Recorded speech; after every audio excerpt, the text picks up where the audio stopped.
So children, in the previous chapters, we have already studied about the Mamluk dynasty. Mamluk dynasty is also called as Dash dynasty. Slave dynasty, very good. Slave. After that, we studied about the Tuglaq, the Khilji dynasty, right?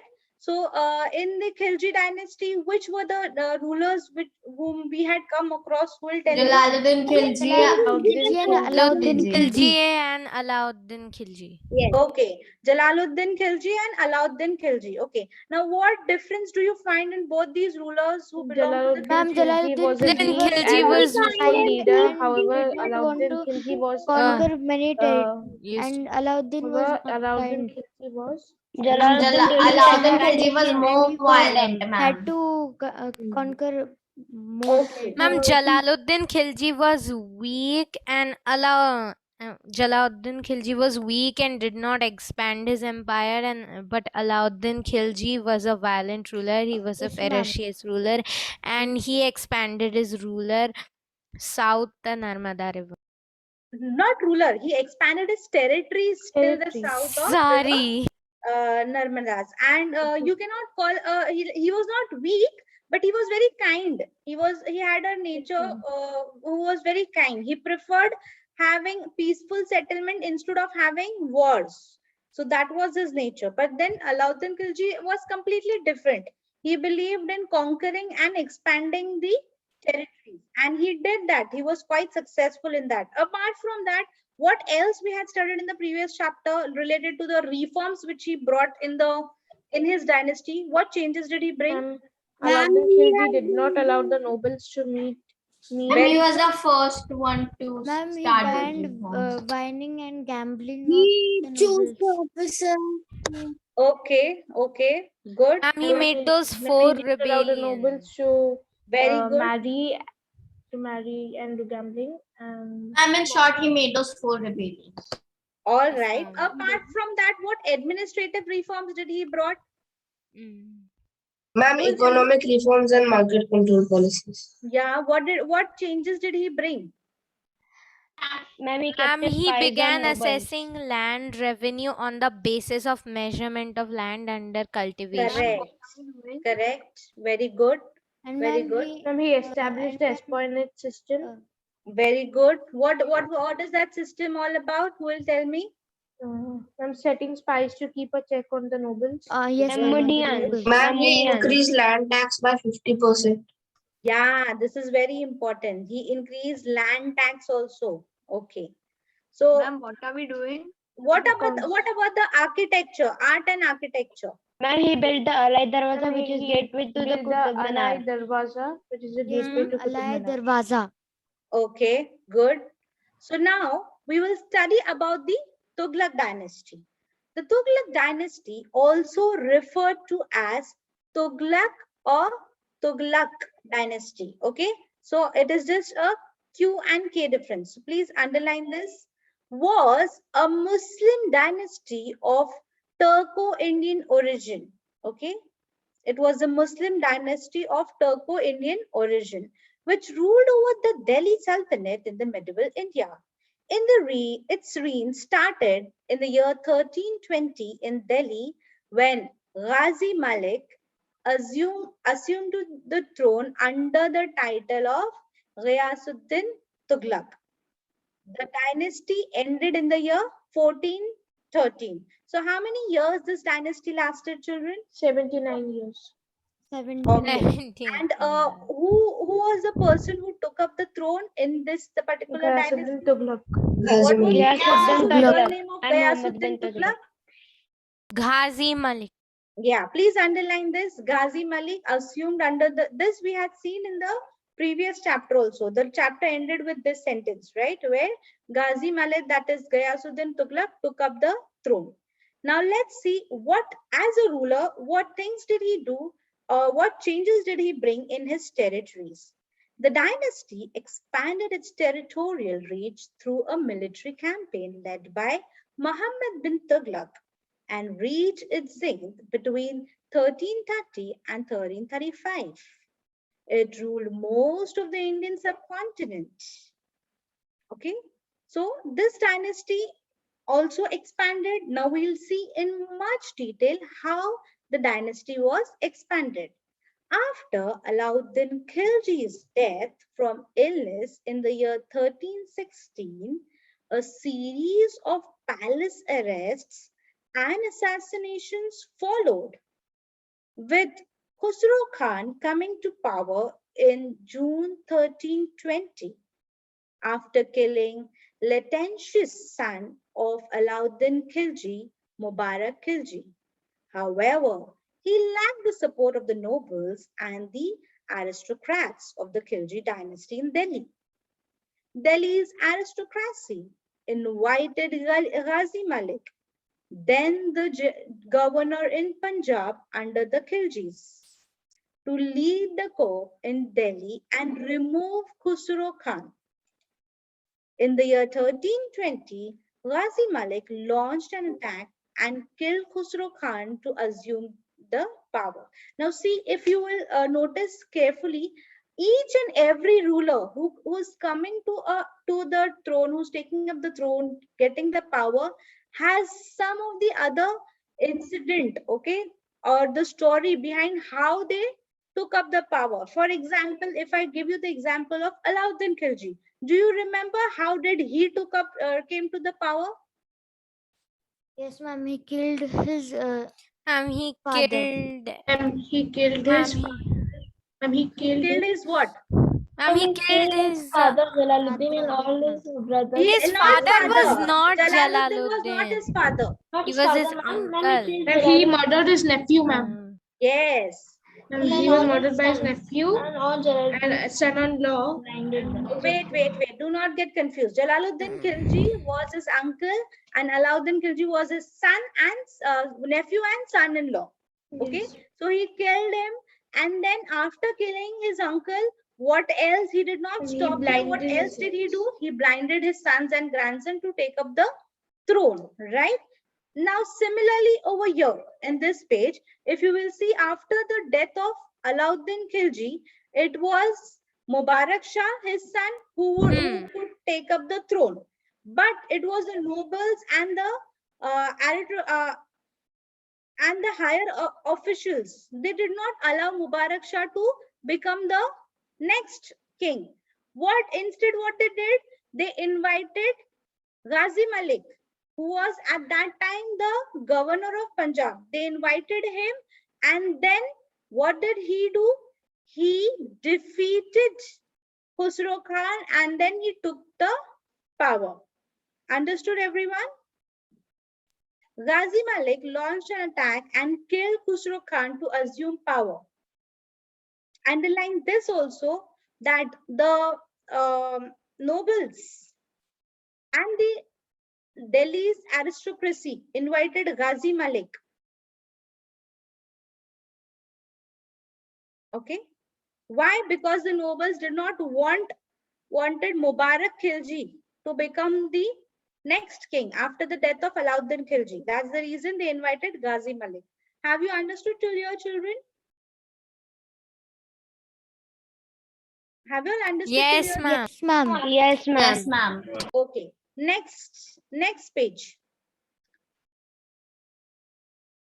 The Tuglaq dynasty ruled from 1320 to 1399, nearly 79 years. Underline this, very important.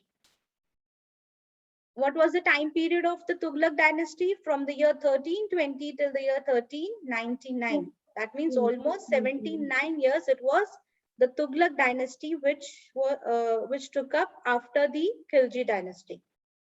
Now, the first ruler in the Tuglaq dynasty was Ghiyasuddin Tuglaq. Okay, let's see. As a ruler, what changes did Ghiyasuddin Tuglaq brought about in his dynasty?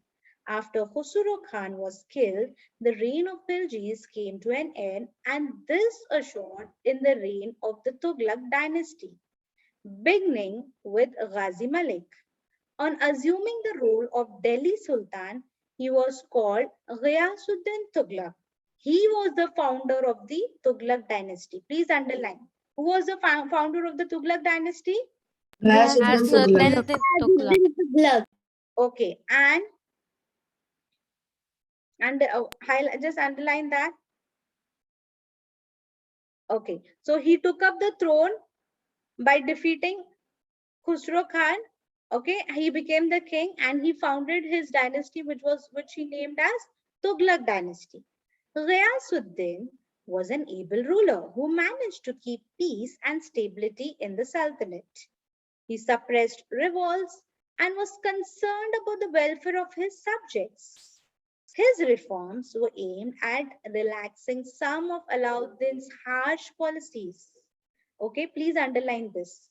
His reforms were aimed at relaxing some of the harsh policies which Alauddin Khilji had introduced. Okay, so looking at this, we also come to know that he was also the ruler similar to Jalaluddin Khilji, right? He also did not wanted to have wars, right? He also focused on the welfare of the people, and whatever harsh policies were brought up by Alauddin Khilji, he changed those. Can you name any one, at least any one policy which Alauddin Khilji had brought up and it was, you feel that it was harsh? Ma'am, the king's land. Ma'am, And the nobles were not allowed to meet. Okay. Ma'am, Okay, land nobles tax not was allowed. increased by 50%. Very good. Land tax was increased by Ma'am, 50%. and ma'am, that the market thing, no one was. Ma'am, the price for the grains were not, what should not be Yes, increased. yes. And he even for the salary of the soldiers, don't you think? ma'am, the low Was salary. decreased. Yes. So these were few reforms which changes which Alauddin had brought up into his empire, but they were harsh policies. So as a ruler, Ghiyasuddin Tughlaq changed most of them. Okay. In the interest of the general public, he set out and increased land under cultivation, improve means of transport, communication, construct bridges and canals, and restore the privileges of the revenue officers. While he devoutly followed the doctrines of Islam, his Hindu subjects were never persecuted or troubled. Okay, so basically looking at this, you will come to know that how as a ruler, what was the nature of Ghiyasuddin Tughlaq. So he was not harsh, he did not had ambitious, he was not ambitious. He basically worked for the welfare of the people. What changes did he brought? He brought changes in the land under cultivation. He improved transport and communication. Please underline this. During his period, all these changes were done. Improvement in transport and communication, construction of bridges, canals, restoring the privileges of all the revenue officers. Okay. Now, although he was a follower of Islam, but he also made sure that whatever Hindu people who belong to the Hindu community in his territories, they were not troubled. Okay. So basically, you can make out that he never focused on troubling or the people. He always focused on for the welfare of his territory people. Hmm. He is known for the construction of Tughlaqabad Fort in Delhi. Underline. Who constructed the fort Tughlaqabad in Delhi? Ghiyasuddin. Tughlaq. Okay. So he had constructed a fort Tughlaqabad in Delhi, which he built as protection from the Mongols. Why he had constructed this fort? So that he could protect his territory from the attack of the Mongols. He managed to keep the Mongols away from Delhi. After a successful conquest of territory in Bengal in the year 1325, he accidentally died when being received. At the reception, now let's see how he died. All right, so basically he also, as you can see, like Jalaluddin Tughlaq, he also had focused on protecting his territories instead of, rather than expanding the territories. His main focus was also on protecting his territories. And to do the same, what did he do? He constructed the fort so that, you know, any Mongols wouldn't attack him.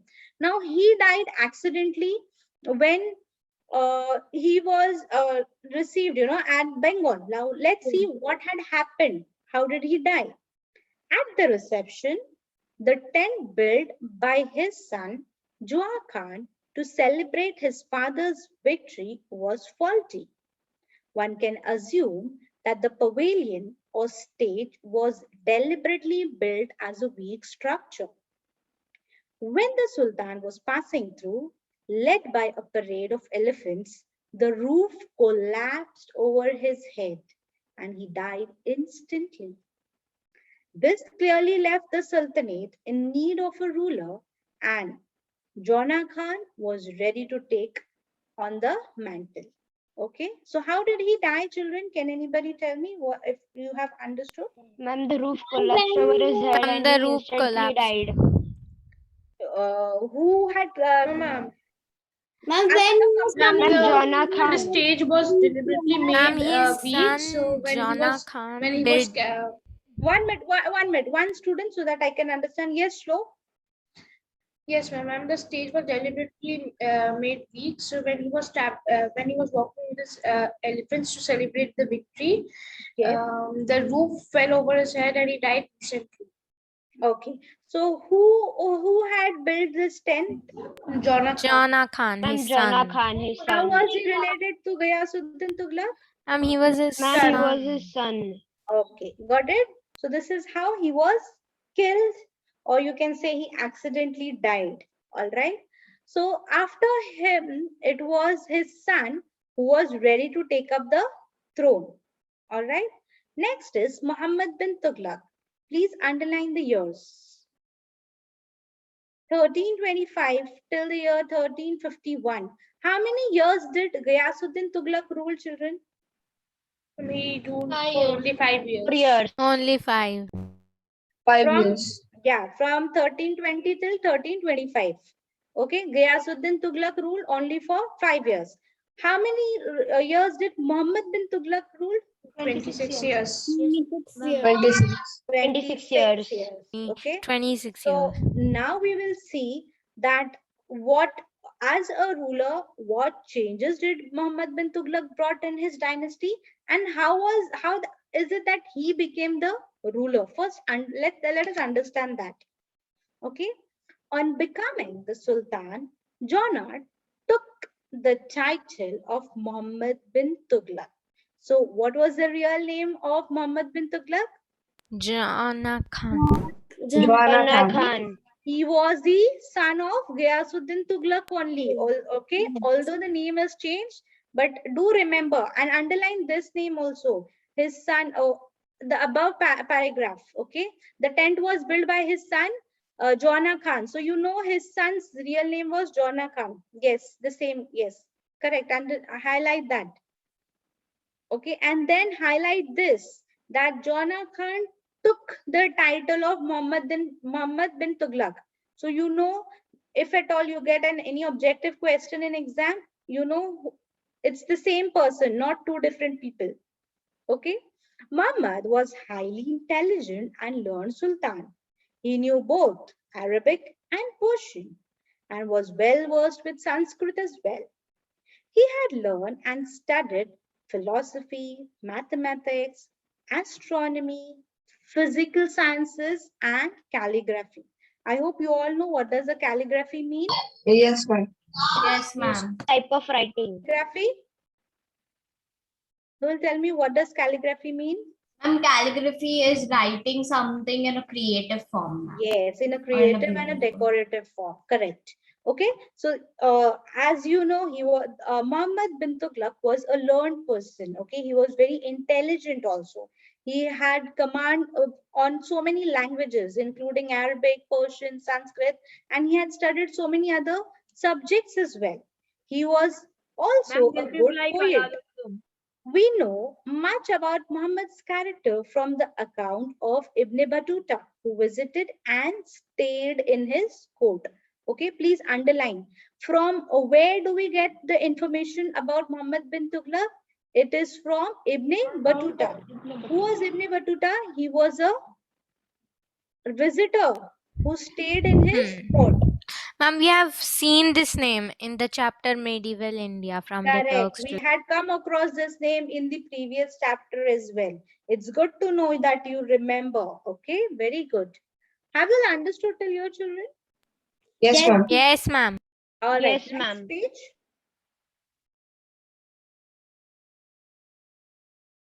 Okay, let's see what happens further. Ibn opined of him as the most humble of men and the one who is most inclined towards doing what is right and just. He was tolerant in religious matters. Ibn Battuta recounts how the Sultan questioned the ulemas and reduced their power. His appointment of officers from general public and not nobility also angered them. Okay, so from the account which Ibn Battuta is giving us about Muhammad bin Tughlaq, what do we come to know about Tughlaq? First thing is what? He was tolerant in religious matters. Underline this. He saw the king was tolerant in religious matters. He saw the king even questioned the ulemas. The Sultan questioned the ulemas. You know, I had explained this word ulemas yesterday. Who remembers what does ulema mean? The guardians or The guardians priests of Islam. Islam. Priests of Islam. Okay, Guardians of okay, Islam. good. So he questioned the ulemas and he reduced their power. Underline this. He appointed, done, underline. Okay. Next, he appointed officers from general public. So this act of him appointing officers from general public also angered these ulemas, okay? Because they were the ones who had power in their dynasty. So now he was the one who had who indirectly reduced their powers. Have you all understood till here? Shlok, just read the extra dip.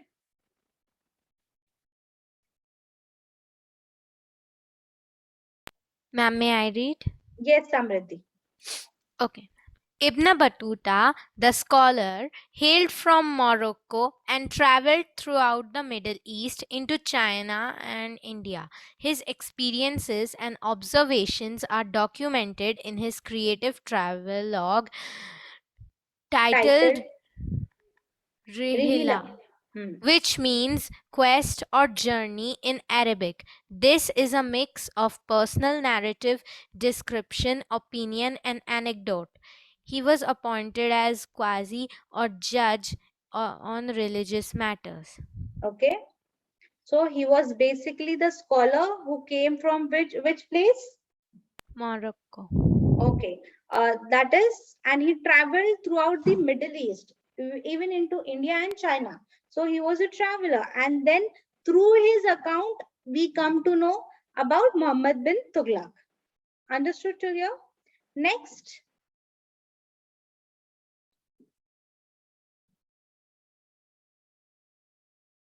Okay. On assuming the role of Delhi Sultan, who was called Ghiyasuddin Tughlaq? Ghazi Malik. Hazi Malik. Yes. Mm. Submit. Okay, ma'am. He's waiting. Next. Muhammad bin Tughlaq founded the Tughlaq dynasty. False. False. Who founded? 1 minute. Who founded? Ghiyasuddin Tuglaq. Who was Muhammad bin Tughlaq? He was a son of Son of He Ghiyasuddin was his son, Tuglaq. right? Ma'am, and his Tuglaq. original name was Jona Khan. Yes. Very nice. Very nice. Submit. Next. Ghiyasuddin Tughlaq constructed the Tughlaqabad fort in Delhi as protections from the Mongols. True, ma'am. True. Okay. Next. Much about the character of Muhammad has been known from the account of Ibn Battuta. True. Very good. Who was Ibn Battuta? A scholar from Morocco. Scholar from Morocco. Very good. Next. On becoming the Sultan, Jonna took the title of Ghiyasuddin Tughlaq. False. Why? Which title did he take? Muhammad Muhammad bin Tuglaq. Yes. bin Tuglaq. And who is Ghiyasuddin Tughlaq? How is he Ghazi related? Malik. And Ghazi Malik. Malik. He was No. he was ma'am, What he was the was relation between He Jonna was and father of Ghiyasuddin Jonna Tughlaq Khan is was his father father. of Okay, right. He was Jonna's father. Okay. Yes. All right. Submit. Ma'am, Good. this chapter is like that Alaluddin only. Yes. Not but